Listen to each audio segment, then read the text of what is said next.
തദ്ദേശ തെരഞ്ഞെടുപ്പിന്റെ സമയത്ത് പത്തനംതിട്ട തിരുവല്ലയിലെ പെന്തക്കോസ്ത് സഭാ ആസ്ഥാനത്ത് യൂത്ത് കോൺഗ്രസ് നേതാവിൻ്റെ ആക്രമണം.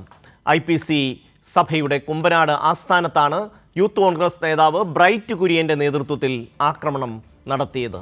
ഗുണ്ടായിസത്തിലൂടെ ഭയപ്പെടുത്താനാണ് നീക്കമെന്ന് കൗൺസിൽ അംഗം സജി പോൾ പറഞ്ഞു. സ്റ്റേറ്റ് IPCയുടെ ഓഫീസും അടുത്ത് തന്നെ ജനറലിന്റെ ഒരു ഓഫീസുമാണ് ഉള്ളത്. കഴിഞ്ഞ 3 വർഷമായിട്ട് ജനറൽ ഒരു ഇലക്ഷനും നടത്തിയിട്ടില്ല. വളരെ ഗുണ്ടായിസത്തിലൂടെയും അനീതിയിലൂടെയും അവിടെ ഇരിക്കുന്ന ചില ആൾക്കാരാണ് ഉള്ളത്. അവിടുത്തെ ഓഫീസ് മാനേജറായിരിക്കുന്ന KP കുര്യനും അദ്ദേഹത്തിന്റെ മകൻ അഡ്വക്കേറ്റ് ബ്രൈറ്റ് കുര്യനും കഴിഞ്ഞ തിങ്കളാഴ്ച കേരള സ്റ്റേറ്റിന്റെ ഓഫീസിൽ ചെന്ന് അതിന്റെ വാതിൽ അടിച്ച് പൊളിച്ച് ലോക്ക് തുറന്ന് അതിനകത്ത് കയറി വലിയ നഷ്ടങ്ങൾ വരുത്തി.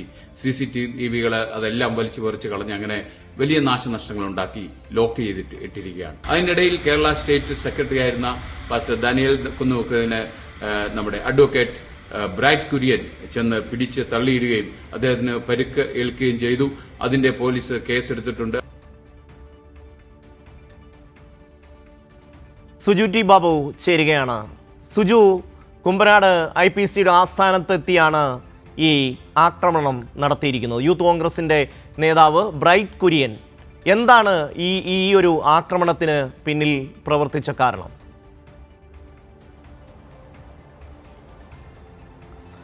ഷമി ബ്രൈറ്റ് കുര്യൻ ക്രിമിനൽ കേസുകളിൽ പെട്ടിട്ടുള്ള വ്യക്തി കൂടിയാണ്.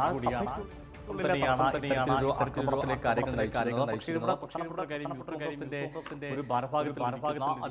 രാഷ്ട്രീയ പ്രവർത്തനം കൂടിയാണ്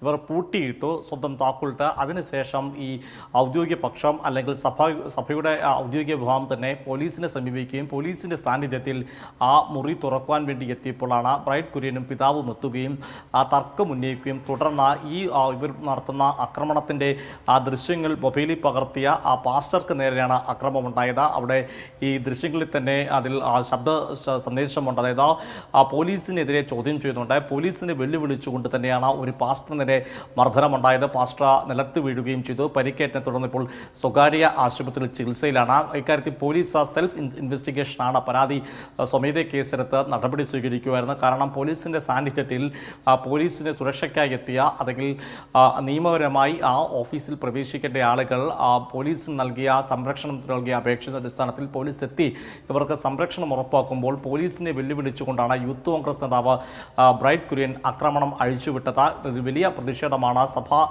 ജനവിഭാഗത്തിൽ നിന്ന് വരുന്നത്. പ്രത്യേകിച്ച് സഭയുടെ ആസ്ഥാനം IPC സഭയുടെ ആസ്ഥാനമാണ് തിരുവല്ല കുമ്പനാട്. അവിടെ 1000-ലധികം സഭകളുള്ള അല്ലെങ്കിൽ അധികം പള്ളികൾ ഉള്ള ഒരു സഭ കൂടിയാണ് IPC സഭ. അതിൻ്റെ ആസ്ഥാനത്ത് തന്നെ സഭയ്ക്കുള്ളിലെ തർക്കമാണെങ്കിൽ പോലും ഒരു അതിക്രമം യൂത്ത് കോൺഗ്രസിൻ്റെ നേതാവ് നടത്തിയിരിക്കുന്ന ബ്രൈറ്റ് കുര്യനും അദ്ദേഹത്തിൻ്റെ പിതാവിൻ്റെയും സാന്നിധ്യത്തിലായിരുന്ന ഈ അതിക്രമം. ഇതിനെതിരെ പോലീസിൽ പരാതി നൽകുകയും കോയിപ്പുറം പോലീസ് സ്വമേധയാ കേസെടുത്ത് അന്വേഷണം ആരംഭിക്കുകയും ചെയ്തിട്ടുണ്ട്. ഷമ്മി.